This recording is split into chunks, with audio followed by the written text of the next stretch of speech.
अब आप पूछें सवाल। जी मैं ये कह रहा था कि देखें वो तो उसका वेट नहीं करेगा, उसको वो साइड वाले उस प्रोसेस पे चला देगा, यानी साइड वाली थ्रेड पे चलने लग जाएगी वो कोरूटीन, वो काम हम्म वहां हो रहा होगा इम्प्लीमेंट जहाँ पे हम्म कोरूटीन आएगी।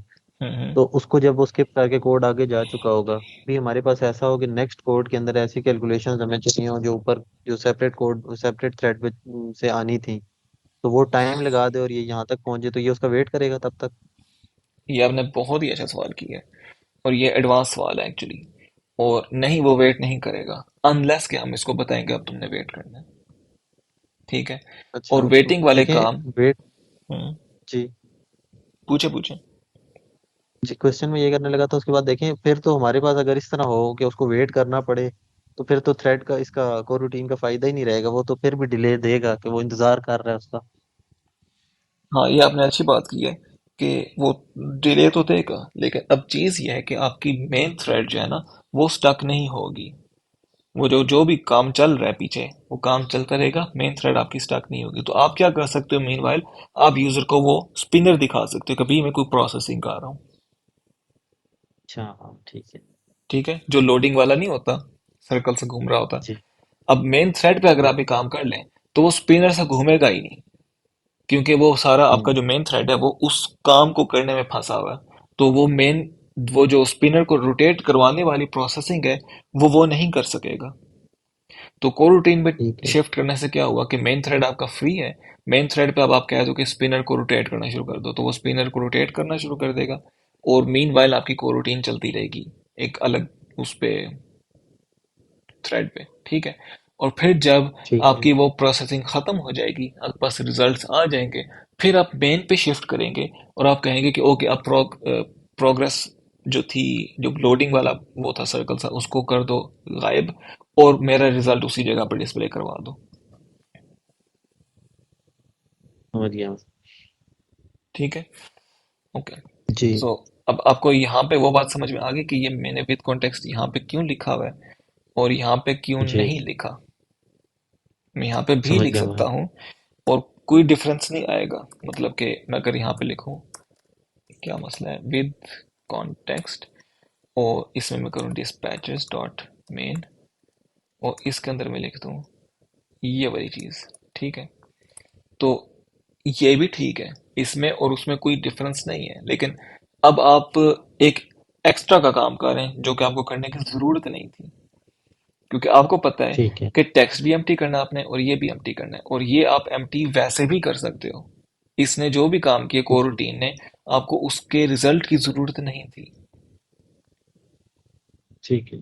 ठीक है। तो इसलिए मैंने इसको सेपरेटली लिखा, ठीक इसको है। उससे बाहर मतलब करके लिखा। और इसको मैं चाहे जी ऊपर ठीक है। रखूं चाहे नीचे रखूं, मतलब अभी अभी क्या होगा कि पहले जब बटन क्लिक होगा तो चेक करेगा कि फाइल एग्जिस्ट करती है कि नहीं। अगर फाइल एग्जिस्ट करती है तो फिर वो आएगा इस टेक्स्ट में और इसको कर देगा एम्प्टी, और फिर वो कहेगा कि को रूटीन ये वाला काम शुरू कर दो। और फिर जब एंड्रॉइड कहेगा कि ओके को रूटीन, तुमने तुम्हें ये वाला काम दिया गया था, तुम इस काम को शुरू करो, तो वो उस फाइल के अंदर इसको एम्प्टी करके और बस फिर को रूटीन खत्म कर देगा। ठीक है। अब ये काम मैं अगर नीचे करूं तो क्या होगा, पहले चेक करेगा बटन के क्लिक पे, पहले चेक करेगा कि फाइल एग्जिस्ट करती है। अगर फाइल एग्जिस्ट करती है तो फिर वो करेगा कि ए को रूटीन ये वाला काम तुमने स्टार्ट करना है, और उसके बाद वो खुद आगे जाएगा और वो उस टेक्स्ट को कह देगा कि ओके, इसको मैंने एम्प्टी करना है। ठीक है। ठीक है। तो इन दोनों में सिर्फ अप्रोच का डिफरेंस है, लेकिन अल्टीमेट रिजल्ट सेम है, और ओवरहेड कोई नहीं है। अगर हम इसको इसके अंदर लिख देता विद कॉन्टेक्स्ट करके, तो एक एक्स्ट्रा का ओवरहेड हमने डाल दिया था कि ये काम तब हो जब ये चीज कंप्लीट हो जाए और मेन थ्रेड वाली स्विचिंग हो, जबकि उन सब चीजों की जरूरत नहीं है। ठीक है। तो दैट्स इट। ये हमारी कोर रूटीन्स, मोटी मोटी कोर रूटीन्स की ये साइंस है। जो भी आपने प्रोसेसिंग करनी होती है मेन थ्रेड से हट के, वो आप इनमें स्टार्ट कर लेते हैं, और फिर जब आपने मेन थ्रेड पे वापस आना होता है तो आप विद कॉन्टेक्स्ट करके मेन थ्रेड पे आ जाते हैं, और फिर उसमें आप मेन थ्रेड वाले काम दोबारा शुरू कर लेते हैं। ठीक है। समझ गया। ठीक है। कोर रूटीन्स से रिलेटेड बहुत ज़्यादा डिटेल्स हैं, बहुत सारी चीज़ें हैं। सस्पेंड फंक्शंस क्या होते हैं, ये मैं जब विद कॉन्टेक्स्ट लिखता हूँ तो यहाँ पे एक ये स्विगली सी लाइन और एक एरो से बनाता है, इसका क्या मतलब है। ये सब बहुत इंटरेस्टिंग और बहुत डीप कॉन्सेप्ट्स हैं। तो इन पे हम आहिस्ता आहिस्ता जब आगे आगे जाएंगे डिफरेंट काम करते हुए, तो हम इनको, और स्पेशली जब आप खुद किसी रियल टाइम प्रोजेक्ट पे काम करेंगे, तो आपको इन के साथ जब वास्ता पड़ेगा तो आपको खुद ही आइडिया होता जाएगा कि ओके, सस्पेंड फंक्शन क्या था, ये क्या था, वो क्या था, ठीक है। लेकिन इस बिगिनर लेवल पे रहते हुए हमारे लिए अ, इतना आइडिया काफी है कि हमने मेन थ्रेड से शिफ्ट हुए कोर रूटीन पे, और कोर रूटीन से वापस शिफ्ट हुए मेन पे। ठीक है। ठीक है। ठीक है जी। अब इसको करते हैं रन और देखते हैं क्या होता है। कुछ खास फर्क तो नहीं नजर आएगा, आई नो, लेकिन हमारी ऐप की यूआई की स्पेसिफिकली परफॉर्मेंस जो है वो अब बेहतर होगी पहले की निस्बत। ये देखा आपने? जी। पहले चेक्स आया, पहले जब हमारी इंटरफेस क्रिएट हुआ पूरा, तो बीच में वो पार्ट एम्प्टी था, और फिर फाइल लोडिंग जी। कंप्लीट हुई और उसने ले जाके इधर टेक्स्ट दिखाया। अब ये जो बीच में बिल्कुल। एम्प्टी था ना, बीच में थोड़ा सा टाइम के लिए एम्प्टी, ये वो पार्ट था जो कि एक्चुअल डिले आ रहा था एक्टिविटी में। जब हम एक्टिविटी में ऑन क्रिएट में ही कोड लिखा हुआ था और कोड नहीं यूज कर रहे थे, लेकिन ये इतना थोड़ा डिले जी। है कि यूजर को फील नहीं होना था, लेकिन ये एक्चुअली हम्म। डिले था। अब इस इमेजिन करें कि इस किस्म के काम आप तीन चार कर रहे हैं, तीन चार डिफरेंट जगहों पे एक एप्लीकेशन में, तो वो एड अप होते जी। होते फिर आपकी ऐप स्लो हो जाती है। तो जी। फिर आपको समझ नहीं आती कि आपकी ऐप स्लो हो रही है, कहाँ पे प्रोसेसिंग ज्यादा कर रहा हूँ मैं, ये वो। तो जैसे जैसे आपकी प्रोसेसिंग इंटेंसिव हो, साथ साथ ही कोर रूटीन्स ऐड करते जाएं, तो आपकी ऐप जो है वो थ्रू आउट उसकी परफॉर्मेंस ठीक रहती है, और वो स्पेसिफिकली यूजर इंटरफेस की परफॉर्मेंस ठीक रहती है। ठीक है ठीक है। सर। तो दोबारा एक दफा रन जी करके ठीक है। देखते हैं। ये अब पहले उतना से, शायद डिले नहीं आई। हाँ, अब वाकई उतना डिले नहीं आया। अब यहाँ पे हम एक और हम्म। काम भी कर सकते हैं कि जब तक ये टेक्स्ट लोड नहीं हुआ, उस वक्त तक बीच में स्पिनर दिखाया जाए। ठीक है। ठीक है। बल्कि बल्कि बल्कि ये आपका टास्क है। ठीक है। इसमें स्पिनर ऐड करना। इसमें ठीक स्पिनर है। ऐड करना, आपने ये करना है कि ये जो टेक्स्ट व्यू है, इधर ही आपका जी। स्क्रॉल व्यू की जगह पे आई थिंक एक स्पिनर होगा, जो कि या तो स्क्रॉल व्यू शो होगा या फिर वो स्पिनर शो होगा। और जब तक आपके पास डेटा इधर लोड नहीं हुआ, आपने स्क्रॉल व्यू को गायब करके उस जगह पर स्पिनर दिखाना है। और जैसे ही डेटा आपका लोड हो गया, तो आपने स्पिनर को गायब करके वापस स्क्रॉल व्यू को डिस्प्ले करवाना है। ठीक है। और ठीक है। सब साथ फाइल राइटिंग वाले भी करके देख लेते हैं। यहाँ पे हम लिखते हैं कुछ हेलो वर्ल्ड। ठीक है। अब की ऐड टू फाइल, तो अब इसने टेक्स्ट को इस फाइल के एंड पे ऐड किया होगा यकीनन। जी। और ये वाला काम भी इसने को रूटीन में किया होगा।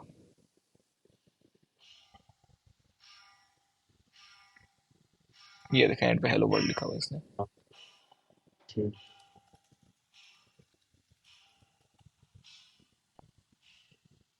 Another hello world. अब ओके। समझ गया। बिल्कुल। सो दैट्स इट अभी ठीक। तक। मुझे पता कोरूटीन वाला कॉन्सेप्ट जो है, ये चूंकि कन्वेंशनल नहीं है जिस तरह से नॉर्मल प्रोग्रामिंग होती है, तो इसको थोड़ा सा अंडरस्टैंड जी, करने ये में आपको थोड़ा एक डिफरेंट थिंकिंग चाहिए होती है कि प्रोग्रामिंग इस तरह से भी जी। होती है। ठीक है, क्योंकि अब आपने ये सोचना है कि ओके 10 चीजें साथ चल रही हो, और मैंने खुद कंट्रोल करना है कि कौन सी चीज पहले एंड हो या कौन सी चीज पहले स्टार्ट हो, किस कौन सी चीज का कौन सा प्रोसेस दूसरे पर इंडिपेंडेंट है, किसने दूसरे का वेट करना है, किसने नहीं करना, इंडिपेंडेंट कौन सी चीजें चल सकती हैं, वगैरह वगैरह वगैरह। ठीक है। तो इस तरह से थोड़ी सी जी। आपको सोच बनानी पड़ती है, फिर आपको कोरूटीन्स की और इसके कॉन्सेप्ट की ज्यादा बेहतर अंडरस्टैंडिंग होती है। ये थोड़ी सी कन्वेंशनल प्रोग्रामिंग से हट के कॉन्सेप्ट्स हैं, लेकिन अगर आप इनके साथ पंगे लें, तो ये बहुत सिंपल कॉन्सेप्ट्स हैं, जी। और रियल लाइफ में हम ये सारे काम कर रहे होते हैं। ठीक है। आप जब भी आपने फॉर एग्जांपल, लेट्स से क्या कर रहे हैं आप, फॉर एग्जांपल आप बर्तन धो रहे हैं, और आपको पता है कि आपने कपड़े भी धोने हैं, तो आप क्या करेंगे कि जी। आप पहले बर्तन धोएंगे, उसके बाद फिर कपड़े धोएंगे? नहीं, आपको आपका को रूटीन वाला जो है ना दिमाग, वो जागेगा और कहेगा कि यार एक सेकंड, ये दोनों टास्क एक दूसरे से इंडिपेंडेंट हैं। ऐसा नहीं कि बर्तन जी। धोने के बाद मैंने कोई काम मतलब बर्तन धोने के बाद मुझे कोई रिजल्ट मिलेगा जिसको मैंने कपड़े धोने में यूज करना है, ऐसा नहीं है। तो आप क्या करेंगे, आप बाल्टी डालेंगे, कपड़े भिगो देंगे उसमें सर्फ वगैरह डाल के, और साथ साथ आप बर्तन धोना शुरू कर देंगे। तो वो एक प्रोसेस शुरू हो गया, और इधर आपने ये वाला प्रोसेस शुरू कर लिया। फिर जब आप बर्तन धो के फारिग होंगे तो आप वापस कपड़ों के पास आएंगे, तो वो आधा काम आपका हो चुका होगा ऑलरेडी। जी ठीक है। ठीक है। ओके। जी ठीक है। अब आप इसके साथ एक्सपेरिमेंट्स करेंगे तो फिर आपके क्वेश्चंस बनेंगे। अभी भी अगर कोई क्वेश्चन है तो आप पूछ लें बेशक, लेकिन आई एम प्रीटी श्योर कि अभी तक, अभी अभी आपको इसको समझने में टाइम लगेगा। और जी फिर इसको इसके साथ बेटा। इसके जो क्वेश्चंस है ना, वो आपके, जब आप इसके साथ पंगे लेंगे फिर आपके क्रिएट होंगे। और फिर जब आपके क्वेश्चंस जी बल्कि यार एक और चीज़, जो आपने वो चीज़ कही थी ना कि हमने वेट करना है, वो आपने अच्छी चीज़ कही थी, वो मैं जी आपको साथ बता दूं। जब आप लॉन्च करते हैं ना, लॉन्च के साथ अगर आप जी नोट करें, लॉन्च आपको रिटर्न करता है एक जॉब। एक जी क्लास का जी ऑब्जेक्ट ही जी आपको रिटर्न करता है जॉब। हम इसको यहाँ पर लिख सकते हैं, well my job is equal to ये। ठीक है।